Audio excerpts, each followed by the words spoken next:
Welcome to Babes in Bookland. I'm your host, Alex Franca. Today's guest is someone whose name you've probably seen on a lot of reading roundups, bookshelves, and TBRs, and for a good reason. Kate Quinn is a New York Times and USA Today bestselling author of historical fiction whose books have a way of making you feel like you've lived inside another woman's life. From the Alice Network to the Diamond Eye to the Briar Club, she's built stories that put women, ones often overlooked and definitely extraordinary, right at the center of history, where they belong. She's also a generous, deeply collaborative presence in the writing community, co-authoring novels with fellow authors and championing so many other writers along the way. She's also the reason why I started sobbing in the middle of grocery shopping, And I'm so glad that she's here with us today.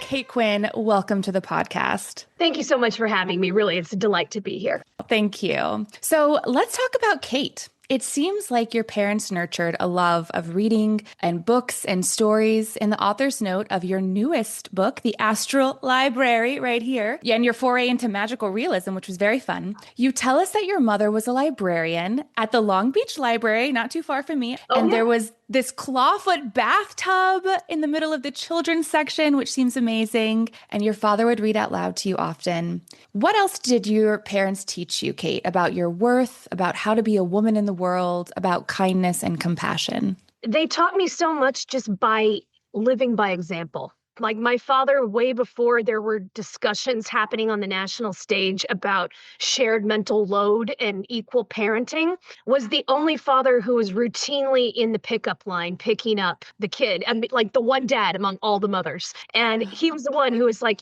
packing my school lunches, and he had the flexible schedule. So he was doing so much of the routine, on the ground parenting because my mom had the more rigid schedule because she had night school, she's going to library school, and he was making that work for her by doing, the school pickups, by doing the after school snacks. And it was never a thing of like, oh, is dad babysitting today? Or it's like, I'm doing the babysitting today. It's like, he just demonstrated that, of course, this is what parenting looks like. He would do things for my mother, like on a cold morning, go out and start her car 5 minutes while she's flying around getting her purse and her shoes together so that she could step right into a warm car. It was like those little acts of care for other people, for both for her and for me, for my friends growing up, that showed me like, oh, of course this is what a man is supposed to be. So then I'm surprised when I grow up and I start hearing about like very inadequate, dadding out there and, partners who don't show up for their partners, because it's like, I didn't have that. And like for my mom, it was,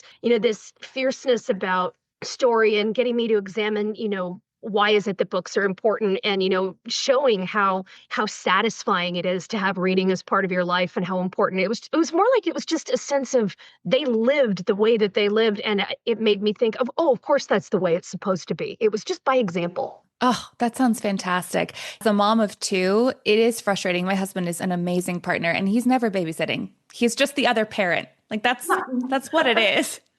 I imagine you probably had some interesting dates then, because it seems like your father set a very reasonable but high standard of what it is to be a partner and be a man.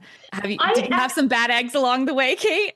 I think I just wasn't attracted to the bad eggs, because I remember it was a friend of my dad's. He always had a lot of female friends. He was the kind of guy who could just be friends with women, and in a way where they knew that he wasn't trying to get anything out of them. He just enjoyed them as people. So he always had female friends. I remember one of them told me when I was a little girl, "You are not going to have to kiss nearly as many frogs as most of us, because you already know what a prince looks like." And I think actually that is correct. Oh my gosh, I love that. I love that. Now, I know that most of the men that you write are based on real figures, but have you inserted any of your dad into them? I have in some ways. In the Briar Club, there's the character of the jazz musician named Joe. And that is my dad as a young man. He literally is, he's a jazz musician. My dad always said, like, he would like to live in a big city over a deli. And so literally I have Joe living in Washington, D.C. over a deli, and he's constantly practicing.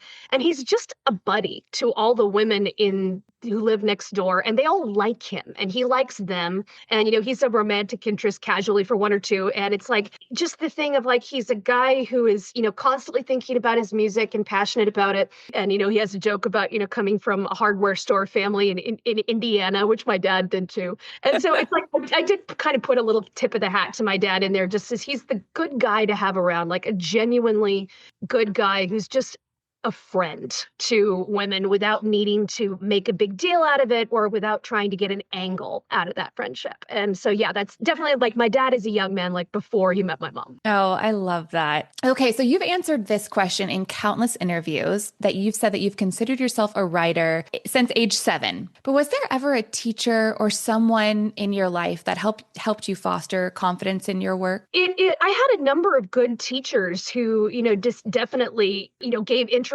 assignments, like just said, hey, this is great, when I wrote poetry for class or whatever. So a number of good ones there. And that was a lot of fun. And I started, again, I would have to go back to my mom because she was my first reader. And like when I started writing stories, I would give them to her. And this was agonizing. Like I kind of like fling the pages in her direction and like I'd have to like leave the house. Like I was so nervous.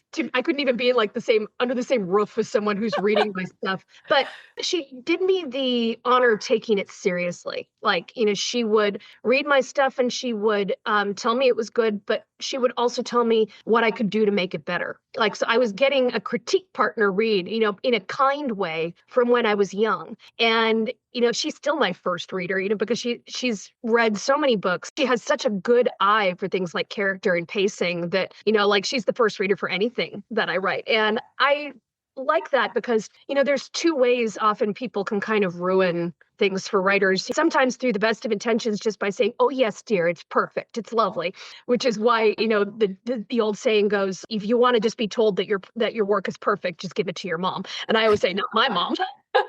On the other hand, it's like sometimes people, if they read their kids' stuff and be like, what are you wasting your time for? It's like, okay, sure, it's fine. Or they'll be too harsh with it. And then you can kind of crush somebody early on who is really taking a chance and being vulnerable in that moment when you're giving your work to someone else, because it is incredibly vulnerable. I still feel to this day, like there's nothing quite like that feeling of handing your work over to like your critique partners, because it feels like you're getting ready to get a cannonball in the gut, like if they don't like it. And, it is that is still a vulnerable moment. So I always feel like I got lucky that I had a parent who was struck exactly the right balance between being encouraging and complimentary, but also taking me seriously and telling me how I could improve in a way that I could listen to it and I could act on it. I believe, was it Hemingway who said, writing is easy. You just sit down at your typewriter and bleed. Yeah. Which it helps like him if you also have the aid of his favorite drink, which was in champagne, which is called Death in the Afternoon. And supposedly he said, drink 5 slowly over the course of an afternoon. Wow, I would be on the floor. I don't know. I think we all would be. He was at the typewriter. There's something to it. Who knows?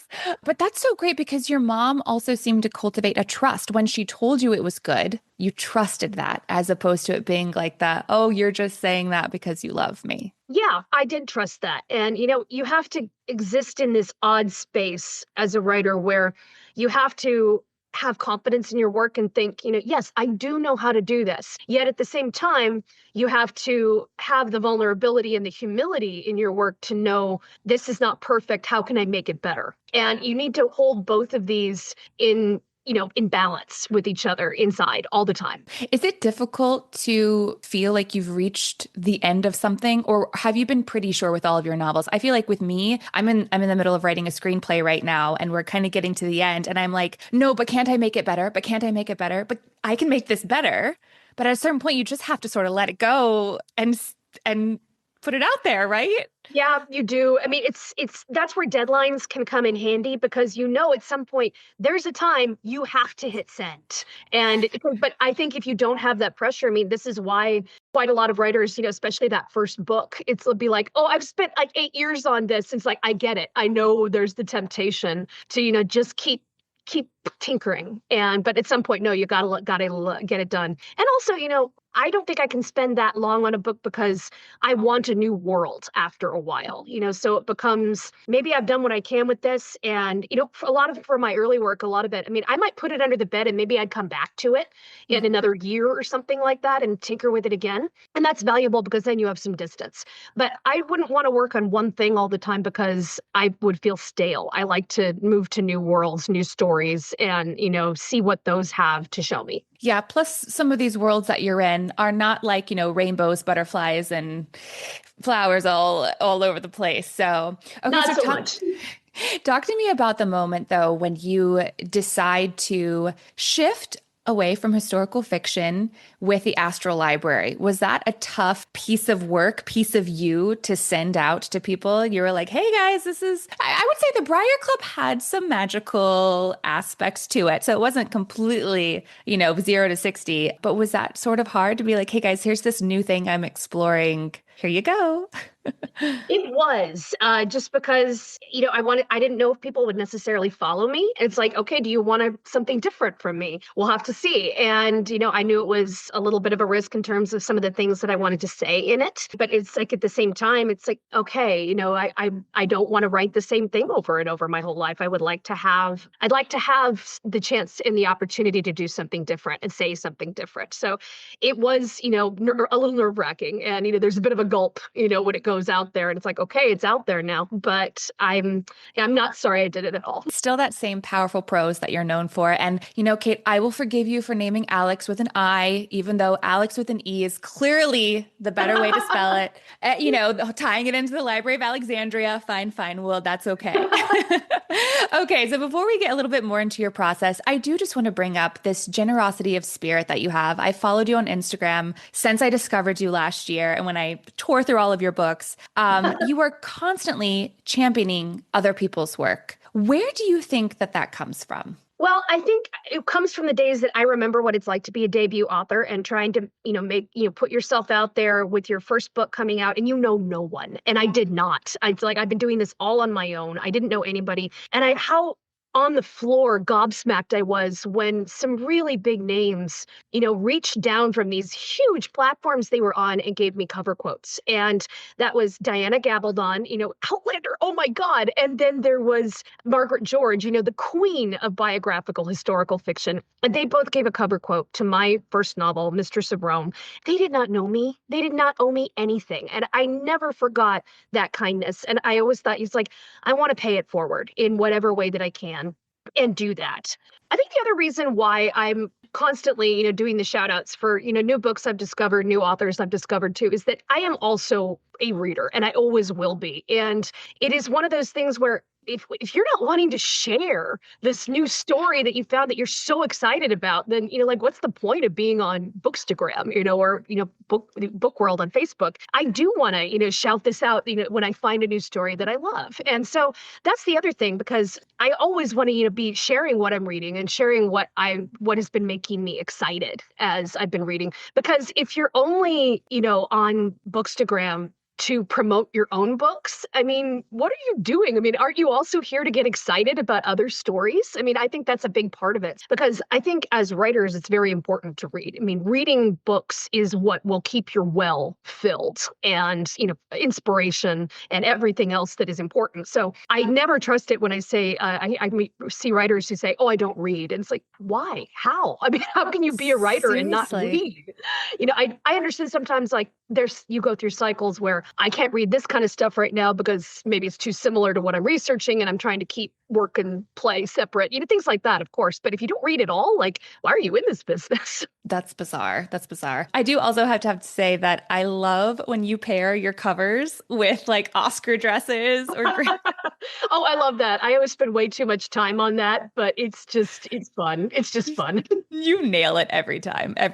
Let's talk a little bit more about your process. So you answered over 115 questions on Goodreads, which is just another example of your generosity of spirit. One person asked you about writer's block, and you said you tell yourself that writer's block doesn't exist, but if you are truly stuck, sometimes you turn to your mother. What's the best advice or little key that she's ever given you? I think it really is just the fact that having another brain to bounce ideas off of is really invaluable. And especially if it's somebody who, is, a critical thinker, a good, thinker about books, the way my mom is. So I tend to like to bring her plot problems and hash them out because I have found that that is really a very good way to find a solution faster. And I think, it's one of those things that my mom is one. I go to my other author friends as well. And it is a really good thing to do because I think as writers, we all pretty much agree that like there's nothing easier to solve than other writers' plot problems.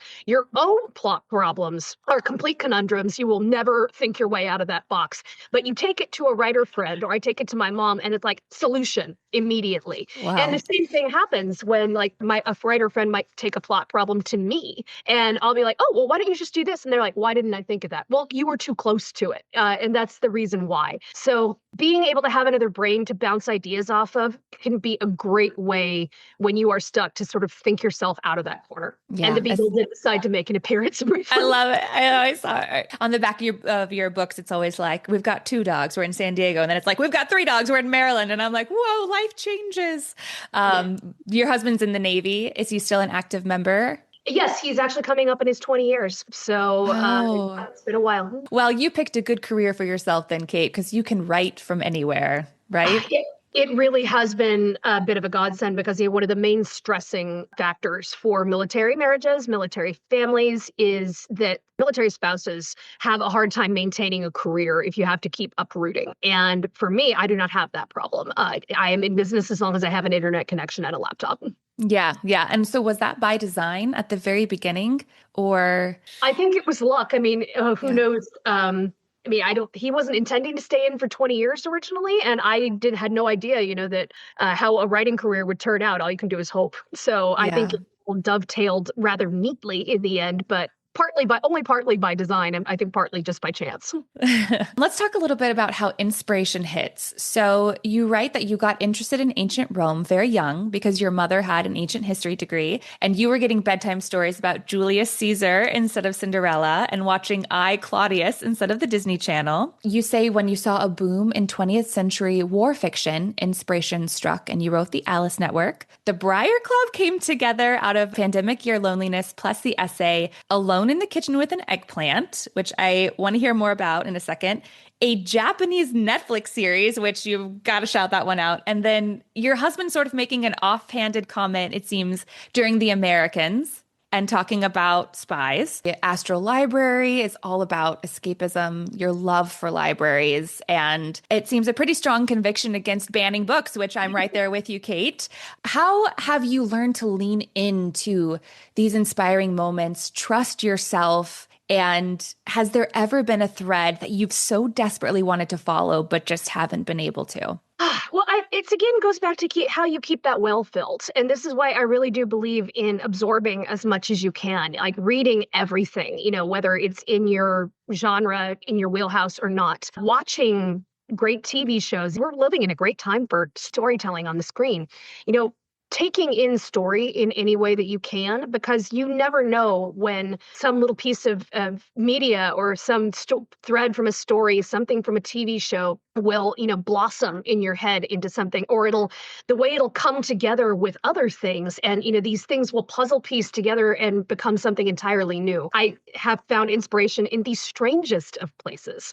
And I think that's part of the fun of it, is that you never know when that light bulb is going to go off. So, that's part of it for me. And what was the other part of the question? Has there been a thread or something where you're like, oh, there's something there, but you just haven't quite yet been able to make connect or follow it through? Yes, I have had that happen. And that's where sometimes I'll see interesting things that I think, oh, that could be something someday. I'm not sure what, but it might be something. And so I will just take a thread of an idea or, a link to an interesting story or just whatever it is, and I'll just drop it into this file I have had on my computer through any succession of laptops, over decades, which is just the plot possibilities file. And that's where I keep little threads of ideas that aren't quite grown book-sized yet, but it might be something someday. And, I revisit that now and then, and I'll look at it and just think, like, okay, did that just sort of die on the vine? And I'll just delete it? Or like maybe is that ready to come out and do and be something more?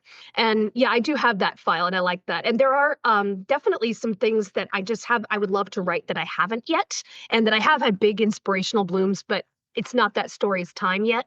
And that happens when, because I have to think too about not just what am I passionate about writing, but I have to think as well, since I do this professionally, about what does my editor want to publish and what do I think readers want to read. So you have to take things like market trends into consideration too. So I end up trying to find that sort of Venn diagram overlap, that little sweet spot where it is what I am passionate about and I absolutely can see myself devoting a few years of my life to, and what it is that the market wants, my editor wants, my publisher wants, the readers want right now.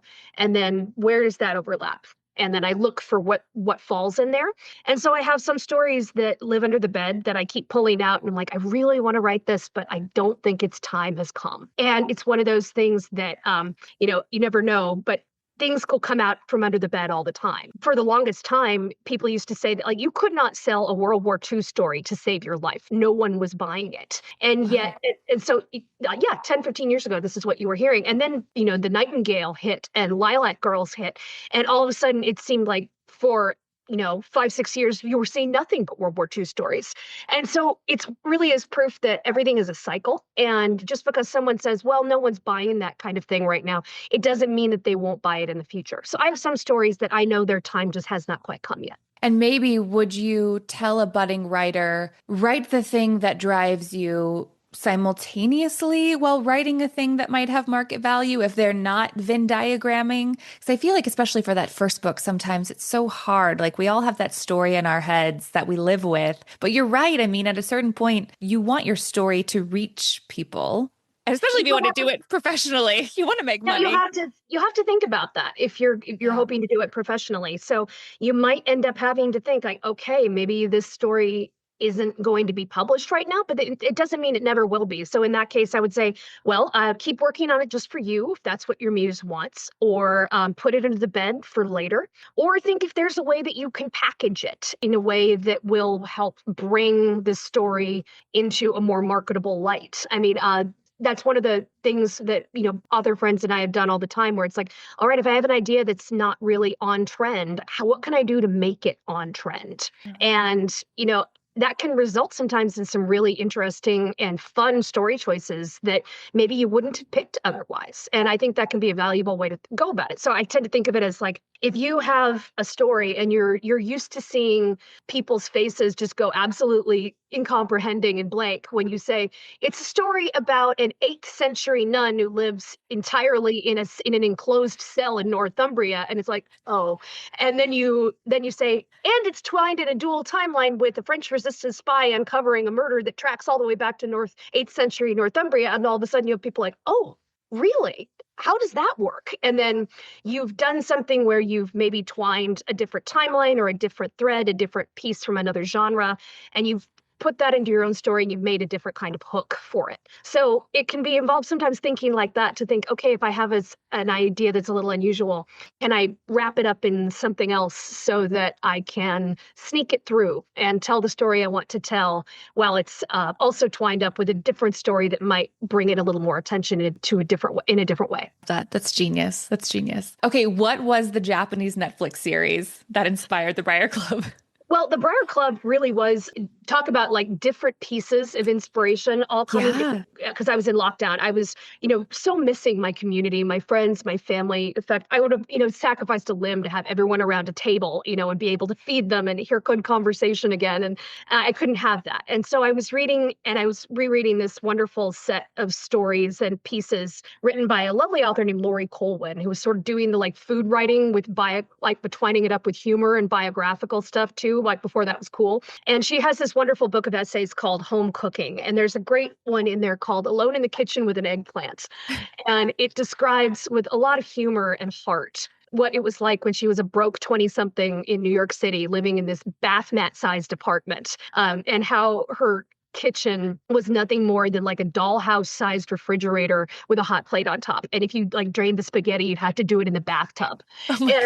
And how she still managed to feed her friends out of this kitchen. And I kind of thought, Oh, I love that. Like, what if there was an idea, maybe like a boarding house, and like that's the kitchen, and like that's the apartment, and like someone comes and moves into that and like changes everything and feeds everyone out of this tiny little kitchen. And I was playing with that idea kind of from this. And then I was watching this Japanese Netflix series called Midnight Diner. And I recommend it. It's like 3 seasons, and it centers around a midnight diner in modern day Tokyo. And every episode, a different customer comes into the diner, and the enigmatic chef and owner of the diner will end up, listening to this person and maybe helping them with some problem that they have. And there's always a different signature dish that he's making for whichever customer it is. So it's this absolutely wonderful feel-good thing where it's about community and in the most unlikely places, and people, coming together when they don't,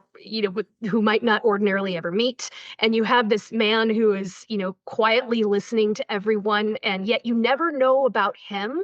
It's like he's the eternal enigma in the middle, and you never know what his backstory is, but he's got one. And there's always cooking, and there's a dish, and it'll make you like crave Japanese food. And I love this. It's like, oh, I could do that. And like every maybe each chapter would be about a different woman in the house, and each one could have a different recipe, and then I put recipes in the book. And then like the person who's the listening ear and doing the helping is the person who's the most mysterious. And I was liking all of this and like putting my twist on it.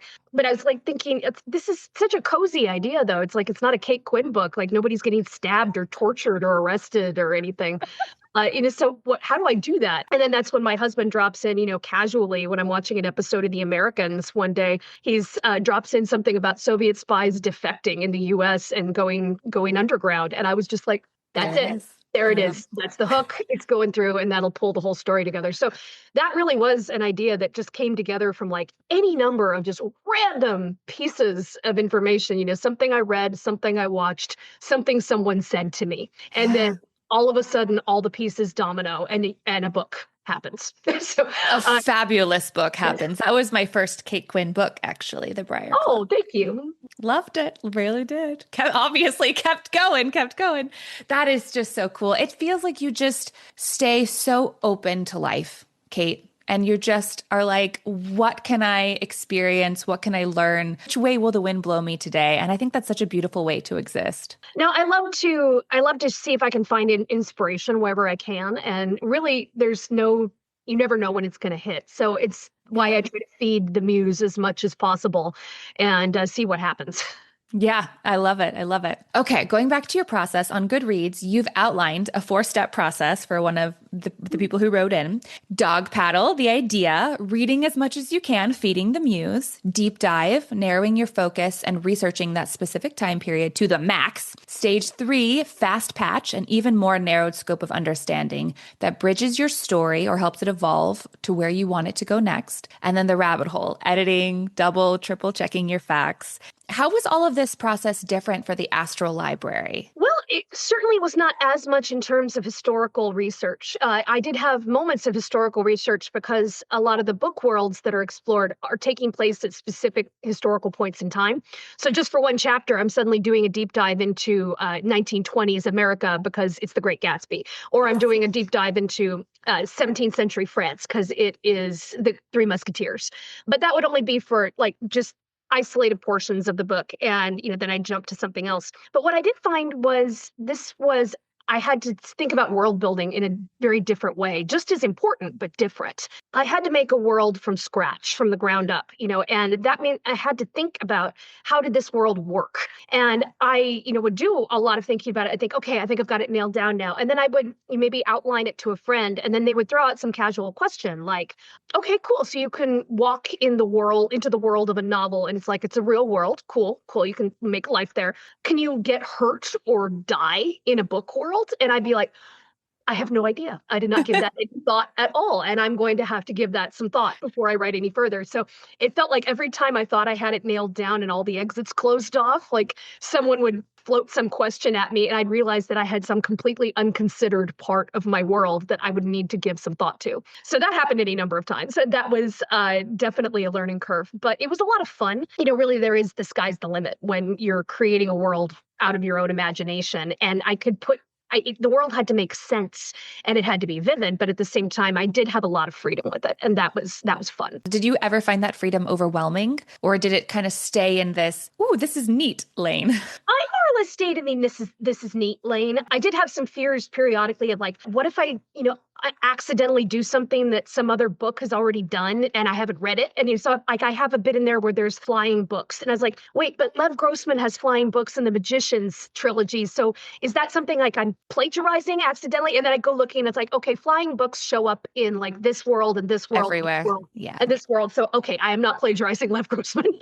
So it's like, okay, that's more of a universal idea. I think I'll be okay. So I have things like that sometimes because, fantasy is a huge world and I've read a lot of it, but I haven't read all of it. So I was always thinking like, what if I want to do something someone else has already done and I just don't know it because I haven't read that book yet. So yeah. Going back to when you're writing historical fiction, do you ever get overwhelmed in any of those parts of the process? I imagine, Kate, I read your author notes. And so if anybody out there is not reading the author note at the end of your novels, please do yourself a favor because you really go into the actual historical people that your characters are based off of, what you decided to change and why, like how you decided to fit it into your story. But what I really take away is there is a lot of knowledge in your brain, lady. How, why, how long does it stay there? I mean, there's so much history out there, actually. And then maybe there's even not enough, especially when it comes to the women, which is why you've decided to tell their stories. How do you navigate all of that? It can be a lot when the research can overwhelm you, and then you have to remind yourself, okay, it is not my job to tell, the entire story of the invasion of Operation Barbarossa with this book. I am just trying to tell one woman's story, one woman's focus.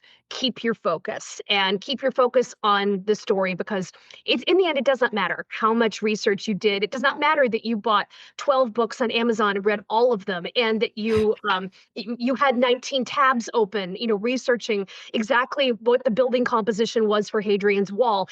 Does it advance your story? And if the answer is no, it has to go, or at least it has to be cut down so it does not info dump in the middle of your story and you lose your reader. You have to remind yourself, okay, I am not a historian. I am not writing a nonfiction here to educate. I am a storyteller. I am writing a story to entertain. And it was, I think Bernard Cornwell said it really, something like that really beautifully. I love his work and he's really inspirational to me. But he said something like, in the end, it's not your job to inform the reader exactly, how the entire, Napoleon's entire invasion of Spain went. It is your job to entertain someone who just had a hard day at work. And so there's a lot to that. So if you start getting panicky or overwhelmed with research, the reminder I've always found useful is just to be like, okay, pull back. Like you don't have to use all of this. You're only using what is necessary for the advancement of the story and the entertainment of the reader. Of course, given that, because I geek out over the research, I want to find ways to incorporate what I've read, especially if it's cool or interesting. But even then, it's like it still has to serve the story. Right. You've said plot and historical context are always a balancing act because I have to follow history. I also have to tell a good story. So it's a matter of threading the plot arc through the historical facts in a way that can be true to both. Although we know that history is also written by victors and history is also written by men. And your stories focus on women. Just because something's been written down a certain way also doesn't mean that was the full truth of how it actually happened. Of course, you always have to take into account what are the biases of the source that you are looking at. And there are always some kind of bias. And sometimes it's there with a purpose. Sometimes it is there completely, unconsciously. It's an unconscious bias. And sometimes it's what isn't there. It's what is left out. Because again, as you say, history is mostly written by the winners. It's mostly written by men, and it's, mostly written by white men. So then look for the people who aren't that and look for those stories which are existing on the margins around the edges. And it's not that they're not there. They are. It's just that you have to go digging. But thinking about the bias, absolutely. I mean, I always like to make an explanation of it of like, what if 300 years from now, someone wants to write a story about the epic romance of Brad and Angelina. And the only thing that has survived over 300 years are like a handful of tabloid articles. Wow. So that does not mean that you are getting the facts on Brad and Angelina just because this is the only surviving material about them. So you have to take that kind of thing into account and see, like, okay, who wrote this? Why did they write it? Who were they, and what were their biases that were informing their words as they're recording them? Do they have an angle that they're trying to sell in putting this down? Propaganda they're trying to put out. That is the kind of thing you have to consider all the time. You have to think about what culture you're looking at and what are the attitudes toward the people who are being talked about. And, yeah, it's always a balancing act. But I think, too, it does give a certain amount of freedom when you're talking about women's stories, because I look for the places where it's like, where are the biases against women coming in here? And what is that likely covering up? And then that will lead me maybe in a new angle of how I can tell this story. I love that you brought up the word propaganda, because that's a great segue into my favorite Kate Quinn character, Ludmila Mila Pavlichenko. And I know how to say it because Saskia Marleveld, Your audiobook narrator. is fantastic. You write at the end of your author's note for The Diamond Eye, which is my favorite Kate Quinn novel so far. Still reading all of yours. She's just such a freaking fantastic character, and what a great story. You read her memoir, and that you could tell. Oh yeah, you have the idea that this book was published under Soviet rule, and it was very much published in order to be inspiring and to promote Soviet values and communist values. And so you can see the places where the propagandist, put a stamp on it, or where, she just sort of lapses into propaganda speak the way that a lot of Soviet writers did at the time. And then you can see the place where her own voice comes in very naturally. And it is not hard to spot. And there's also places too, like, for example, in the memoir, she has a meeting with Comrade Stalin, and before she goes to America. And I was looking at this, and I decided not to put that in because I don't think that meeting ever happened, because she mentions that she and the other members of her deputation went to meet Stalin and, had this very inspirational talk with him before they left for the United States. The thing is, though, is that the other members of that deputation, a couple of them wrote accounts of their time in the U.S. as well, and the whole thing. And neither of them has any mention of a meeting with Stalin. And that is such a big deal that if they'd met him, they would have put that in. That was a big, big deal to get a meeting with the boss. And so I think what happened, the reason why it shows up in her memoir, but no one else's, is that she's the famous one. And that since she was asked, why don't you write your memoir? It would be very inspirational. And I'm pretty sure that in there they said, could you please insert a flattering meeting with some very nice words about our dear departed leader, Joe Stalin? And she probably, since she lives in communist Moscow, basically says, okay, will do. Yeah. So to me, that was one of those things where, given that it doesn't show up anywhere else, and given the timing of the memoir, it's like, that felt to me like that was the propaganda office making a request. And that if you lived in communist Russia, you're not turning that request down. So that's why that's in there. So it is a certain amount of critical thinking when you're looking at even a memoir and thinking about what people are choosing to tell about their story, and what does that, because you are still, just because it's a memoir and it's about your own life doesn't mean you're telling everything. And it doesn't mean that every single thing in there is gospel, and that even you are not biased. Just a question of what you're including in your life. One of my favorite things in that book was that in her memoir, she has almost nothing about her first husband, Alexei Pavlichenko. She only has maybe 3 lines about how they met, and it was this whirlwind thing, and then he abandoned her and their baby. And she has a very telling line where she just says, fortunately, my son is nothing like his father. And I just thought, there is a lot riding on that word, fortunately. And she says almost nothing else about him. That gave me a lot of freedom, where I decided to make him into a much bigger figure in the book as a constant presence. And I know that that's not in her memoir, but also the reason is I know that's because she chooses not to write about him. And I know why she chose not to write about him, because that jerk took up entirely too much of her time as a woman having to deal with him, with this guy who was this complete deadbeat, who seduced a teenage girl who was definitely not of age, and then walked out on her after knocking her up. It was not any kind of meaningful presence in their son's life. And if you were a woman who led an extraordinary life and you're being asked to leave it to posterity, your story, how much page space are you giving to your deadbeat ex? You're not giving him any page space, none. So that was a case where I looked at that and I was just like, I know there's more to that story. It's just Yeah. that she's choosing not to tell it. And I get why she doesn't want to tell it. And she doesn't owe anybody that story, also. But I'm writing a novel and, it's like, I know there's more to that relationship. So I am going to infer and I'm going to have some fun giving an example of what could have been between them. And, it probably didn't unfold the way I said it unfolded for the sake of a thrilling narrative. But it's the case. That is another very specific case about you can look for what isn't there. And there's definitely a story that's in this woman's life that did not make it into her memoir. And I know why it didn't make it into her memoir, but it doesn't mean there's not something there to explore. Gosh, Detective Kate Quinn, too. I love it. It is kind of detective work. It's fun. I love that kind of thing, though. I can tell, Kate, you just lit up when you were talking about all of that. And it makes me want to read The Diamond Eye again, which I'm definitely going to do.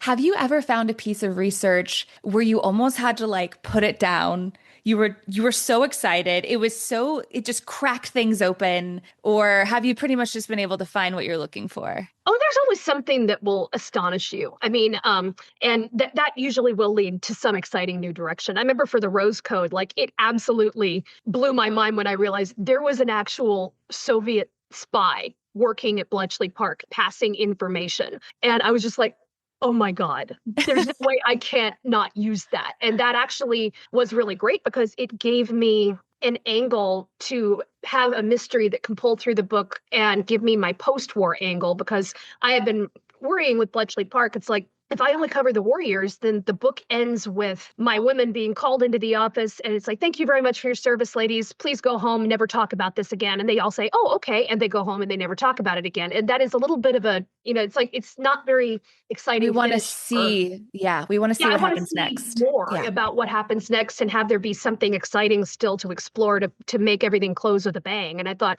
well, if there is a Soviet mole at Bletchley Park, the fallout from that could make for a pretty exciting post-war mystery. And so that's what gave me my full angle of how the story continues after the war. And I imagine you probably found some very disheartening information about women, you write, being discarded into some of these mental health. I mean, we would call them mental hospitals, I guess. Sanatoriums, asylums. God, yes. That was really sad because one of the angles in the Rose Code was inspired by the fact that I had found a teeny squib somewhere of, as it said, a nameless Bletchley Park code breaker who was confined to some sort of mental institution after she had a complete emotional breakdown following a failed love affair with a married Bletchley Park coworker.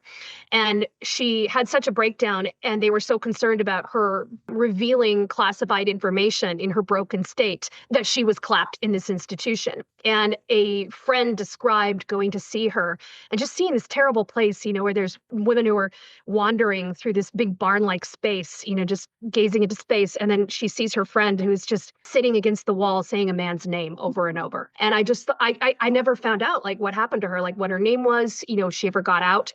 But the thing that made me think was oh God, that could be abused. Absolutely that kind of freedom to confine someone and just throw away the key. I mean, absolutely, that could be abused. And it was. I mean, there were so many in our country as well. Yeah. Oh, yeah, in our country as well. It's like there's so many women who were confined to asylums just really for being inconvenient and not for being insane or for being troublesome in some way. And, it is absolutely tragic. And I made use of it in the sense I was like, all right, in my version, she is confined, but she is going to get out. And the man's name that she's saying is not the name of some man who broke her heart. It is the name of the man who put her there, and she is going to come get him. And she does. So that's a nice thing about a book, is that you can write a better ending than so many women, unfortunately, in history did not get. Yeah, you kind of get to give them the ending that they deserve. Well, it's another thread in that book was the idea that lobotomies were performed on people as supposedly this way to really make them more docile. And I read that account and there is a horrifying account. The lobotomy that was performed on one of the Kennedy sisters. It was is it Rosemary? Rosemary, I think. And it was Rosemary Kennedy, who was, had some kind of learning disabilities, definitely there were some mental issues. Her family was concerned, but really it's they were concerned she would bring shame in some way, bring embarrassment. And she was lobotomized. And this operation is described, and it is such a horror show. And that woman was never the same. And she lived in an institution the rest of her life. And it was just like the idea that this could be done to a grown woman and that she had no power to stop it is just horrifying on so many levels. And, that is the kind of thing where, sadly, the historical research can be so disheartening when you know how women or and underprivileged people can be so exploited.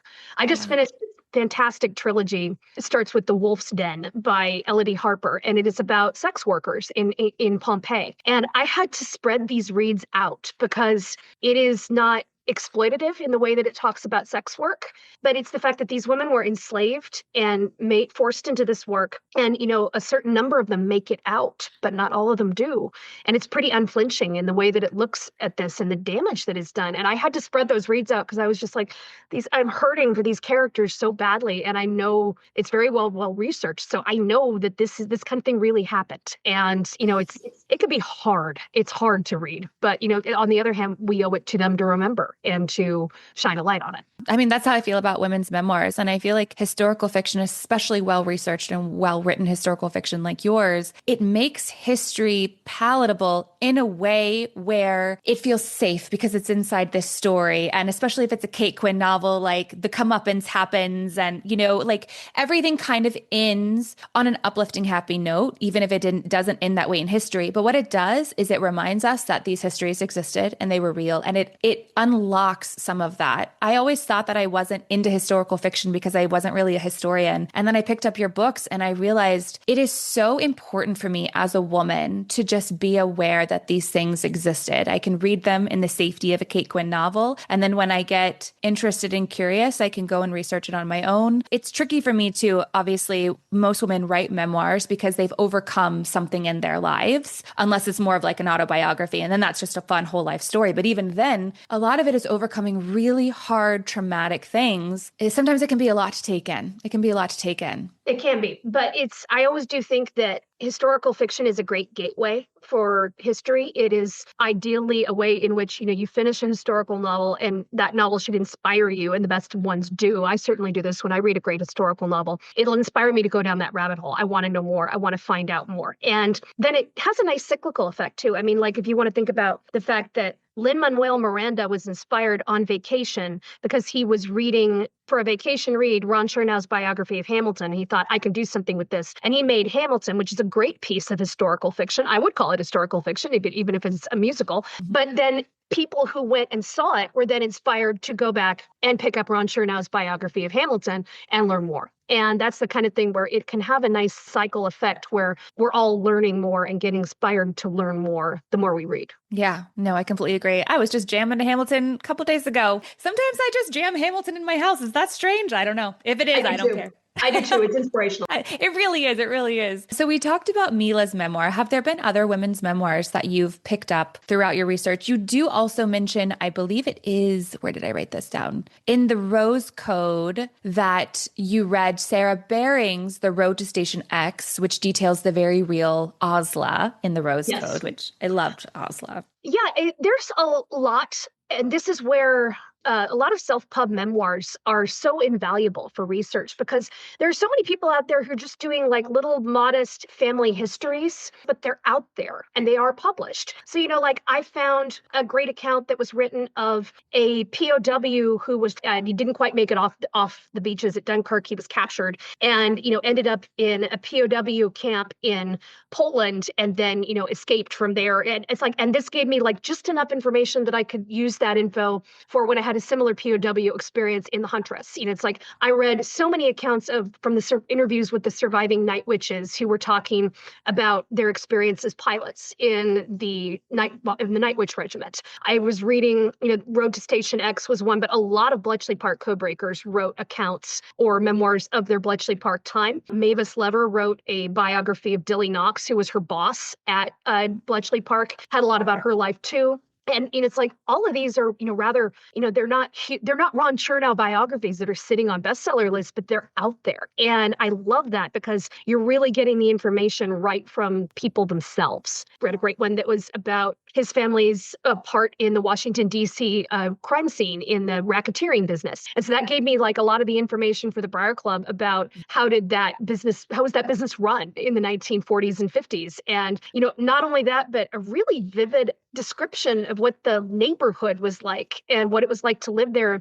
What were the bars that people drank at? And, what were the holidays they celebrated? Just those little details that make a story so vivid. So I'm always on the lookout for like these memoirs that are published, sometimes for no more of an audience than, a few friends and family, but they're still published and they're out there and you can find them. Yeah. Or even if not a full book, there will be essays that are written or, things that are done along those lines. And that kind of thing, it's just a lot of fun. And I always feel like it's such a treat when you can find that. And it'll give you some piece of insider information that you were really looking for. The nuance and the perception that memoirs give, because like we were talking about earlier with history and facts, yes, this happened, but it's also how is it perceived by this person and how is that perceived differently by that person? And I just think it's one of the like most fantastic things about being a human being. It's like we are all here sort of having this collective experience, yet reality is relative to each of us. Yeah. Again, it's just because someone's telling a story doesn't mean it's the whole story. And you have to think about, I love thinking about the filters that we put on to tell a story and also the filters we put on when we're reading it. Because sometimes when we're reading someone else's experience, it can make us feel uncomfortable because it's challenging something we thought we knew. And I always think that's a valuable opportunity. It's like, okay, sit with that feeling. Why are you having it? This is valuable. This is probably a learning experience. And that's why it's uncomfortable. It's like you have to explore why. You have to explore why, I think. Oh, yeah. And it's the idea, too, that like I sometimes see it drives me nuts when I see it where I'll see someone who just says, well, that wasn't I lived then and it wasn't my experience. And it's like they present that like it's a game-winning argument. Yeah. And it's just like, can you say that again slowly? What you're saying is that was not your experience. Okay, it wasn't yours, but it doesn't mean that it wasn't someone else's. I remember, I think it was some woman who tried to tell me, it's like, you could not have a heroine in 1950 who was named Jordan. Girls were not named that in 1950. They were named things like Margaret and Edna and Gertrude or whatever. And I just said, well, the heroine would have been born a few years after The Great Gatsby was published, in which there's a character by the name of Jordan Baker. And even if the mother wasn't naming her after that character, it is proof that the name was in the water as a name for women. Yeah. He just told me, well, nobody I knew was named that. And I was just sort of, all right, at that point, it's like, your experience of women's names in the 1950s is clearly the only experience there is ever anywhere at all time. Yeah. I'm not going to argue any further. But on the other hand, it's like, I think one of the reasons we read and we should read is, and one of the reasons reading is so important, it's that reading teaches empathy. It teaches you to live inside an experience that is not yours. And that is going to give empathy if you read a lot. And that will hopefully turn you into the kind of person who is not saying, well, just because this experience was not mine, that means it cannot have happened to anyone because I didn't have it happen to me. It hopefully will turn you into someone who is more inclined to think, wow, this happened to people. This happened to women in the past. This happened to women who were not like me, and they had an experience that I could never have had. And now I get to experience that, and with all the feelings that it's going to bring along with it. Yeah. Yeah. I read somewhere, and I wish I could remember who said it, but it was basically to the effect of reading does not fill a mind, it opens a mind. Oh, yeah. And I think that's the value of historical fiction, is that it can invite us to compare where lives in the past still and experiences of the past are still being echoed by lives and experiences in the present. I mean, in any book I've written, I've always become struck by the parallels of things that are happening to women of the past, which are still happening to women of the present. And sometimes it is something where I think, wow, this is still happening. We've hardly come anywhere at all, even though this was hundreds of years ago. And sometimes it's, wow, women had that right way back then and they didn't have it later. I mean, so sometimes it's where you'll see that progress walked backward rather than coming forward. And it will teach you something and it will always enlighten, but I find that it can be a very useful way in which we can think about current issues, but under the lens of past issues. And then we can compare them and we see how far we've come. We can see how far we have yet to go. But it also, since it's in the guise of story, it puts it at enough of a remove that it can be a way to get to people who maybe would not want to have those conversations and comparisons in the course of just someone coming right into their face and trying to open that discussion. But a book can open that discussion with you and make you think about it before you're even aware that you're being asked to consider big issues. Exactly. There's a safety in fiction sometimes that I think you invite the reader to want to know more instead of saying, well, here's this actual person, you have to believe it, which I think is one of the beauties and the powers of your novels. And, I think it's interesting. I went through all your author's notes again last night to prep this, and I read about the Declaration of Conscience that you write about, and I read it. And honestly, Kate, I was... What the heck? And she read that out loud in like 1950, I believe, or in the 1950s. Yep. On the Senate floor in front of McCarthy. I mean, like the brass ovaries on that woman. I mean, I know, but I was like, everything she's saying then, someone needs to say right now. And I cannot believe 76 years later, it feels like someone needs to say this again. Where is our Margaret Chase Smith? Like, yes. I want her back. I want her back. I want her on the Senate floor, and I want her to say the same stuff all over again, because clearly it needs to be said. But yeah, there is so much that is so relevant, and it is astounding. I think it always astounds me, and sometimes in a disheartening way, but sometimes in a very heartening way too, because if we're looking especially at women of the past, it's not only about the things that women in the past have suffered or have had inflicted on them or have had to endure or overcome, but it's also about the women who have been truly inspirational. And yes, this often does involve suffering and overcoming, but I love hearing about the women of the past who were such badasses and who, deserved to be celebrated and who had these moments where, you just want to roar and, shout their name. And that's almost always where inspiration for me starts, is where I see some woman's achievements or a group of women's achievements in the past, and all I want to do is start shouting their name out, and and I just think, okay, that's where I can hang a story. Yes and that's what I love about historical fiction too, because you finish the novel and you're like, God, I wish this woman really did exist, and then you remember, wait, she did. She did. Yes, I love that. Okay, let's talk about who you're roaring for now. You recently wrote on Instagram that you have a new book that you're working on, The Woman on the Mountain, a suffragette love triangle book. Ooh la la. I love that you added this fifth part to your writing cycle, insecurity. And we talked earlier about how you balance welcomed criticism and intuition. You have the people that you trust and you go from there. But can you give us any more information about The Woman on the Mountain? Yes, this is back to straight historical fiction. It is a dual timeline pre and post World War I. And it is about the women's suffragette movement in the UK. And oh boy, if you want to talk about brave women, I mean, this is something that I think the history has been softened about it. Like it's more about what we are being asked to remember is, the marches, the demonstrations, but it's also the thing I am more interested in is how fiercely, how savagely, how bravely these women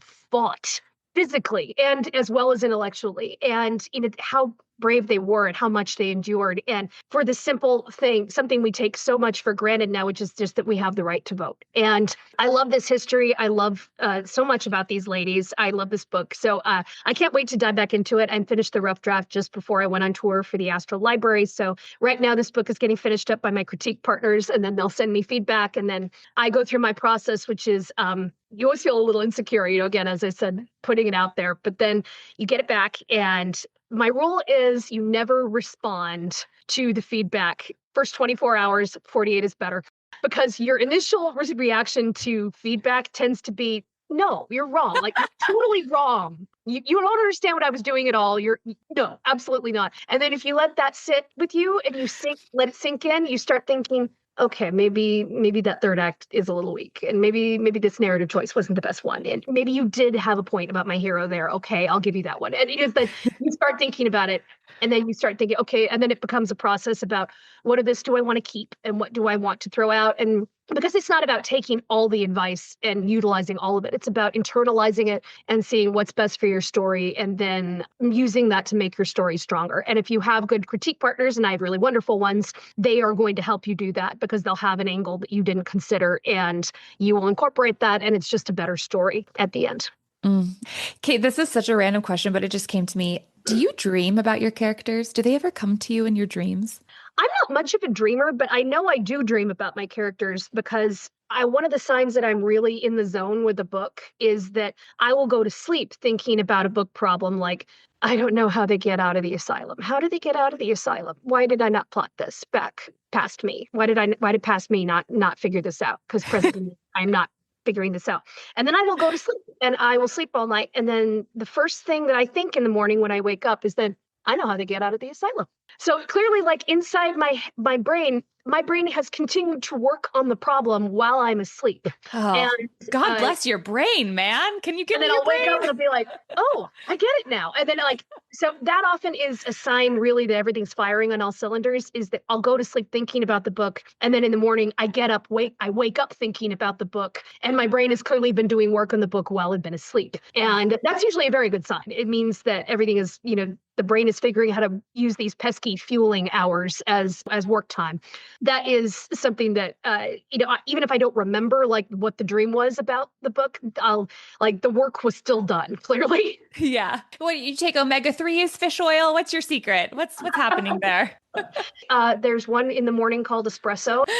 I feel like I could chat with you forever. I have a couple last questions for you, and then I will let you go on your day. Do you have a favorite women's memoir? I would say it probably would be Lyudmila Pavlichenko's, because I can't think of another one I've read in such detail as hers and with such fascination, because really she was so larger than life. I mean, it was the idea of not only of this incredible war record, which would have been entirely a heroic and fascinating story on its own, but then the woman in the man's world and achieving such a huge level of success, but also the fact that then she had this whole second act as this propaganda pony, as some would call her. But then, she was this emissary, and she got to go to the America, which was so uncommon for Soviet women at that time. And then she had this friendship with Eleanor Roosevelt, and what a friendship it was. And that's the kind of thing I would not have dared make up. Like if I had made up a Soviet sniper and then I just decided, well, I'm just going to bring her to the US and have her become besties with the first lady, like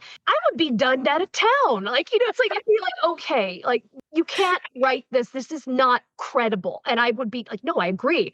But the idea that this actually happened was incredible to me. It's like, it really is proof that, life is stranger and sometimes much bigger than fiction. And so I think her memoir really does sort of remain in a category of its own for me. Okay. I think I'm going to have to read it. I'm going to have to read it. And have you not read it? Because it is very readable. It really is. Okay. And, a lot of really fascinating stuff in there. And it's like, there's an excellent English translation, so it's not hard to find. Oh, great. Well, I feel like I read it because I read The Diamond Eye and I love it so much. Yeah, there's even more that probably didn't make it in, from the book, but you'll recognize a lot of the stuff from The Diamond Eye is coming right out of there. That is so cool. Okay. I'm definitely going to read it. And then I have, I also want to know, is there a book that you reread?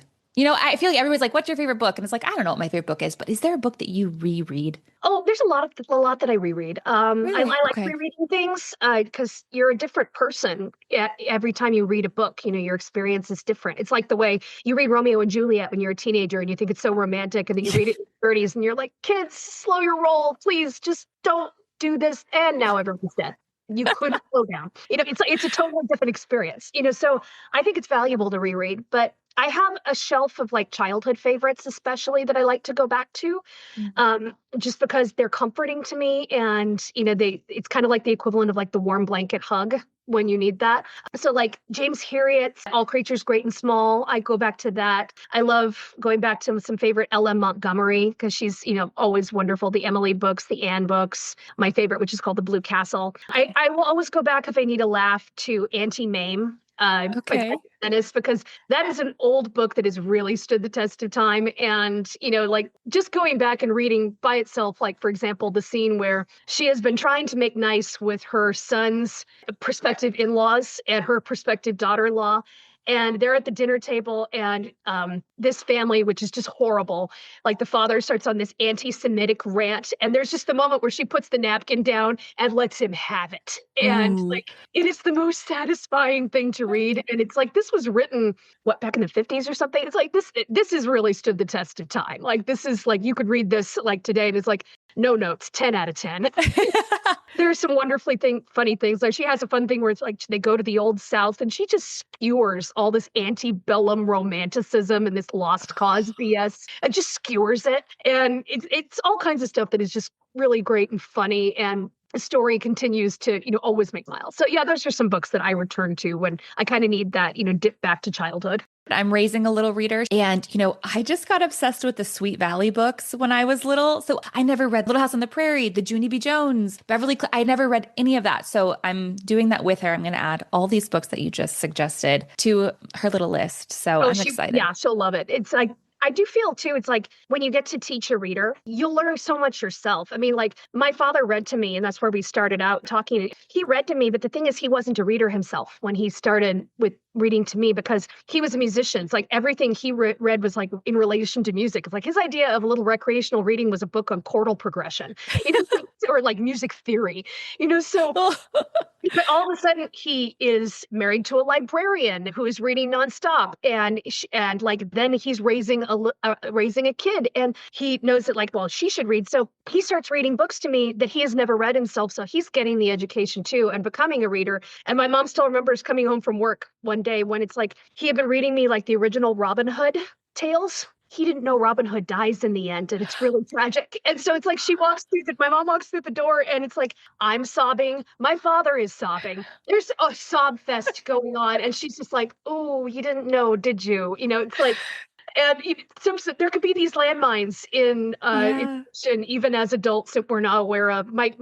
My grandmother was a teacher. She fell afoul of a similar landmine, did not realize when she read aloud to the class From Where the Red Fern Grows, how that book ends. And like, again, they're total tear fest through the whole room, teacher crying too. It's like, so yeah, these things can still ambush us even as adults. Yeah, just because maybe they're children's literature does not mean that only children should read them. Actually, talk about compassion and empathy. Where the Red Fern Grows, I am still traumatized by that book, by the way. Traumatized. My husband pulled down Charlotte's Web for our daughter, like I said, 7, first grade. And I was like, are you sure? Do you remember what this book is? And you know what? To her credit, I feel like kids handle death so much better than we do anyways. Maybe she's just more mature, because I remember crying so hard at Charlotte's Web that, like, I think my parents had to hastily go back to the first chapter and say, see, she's still alive. That's genius. Yeah.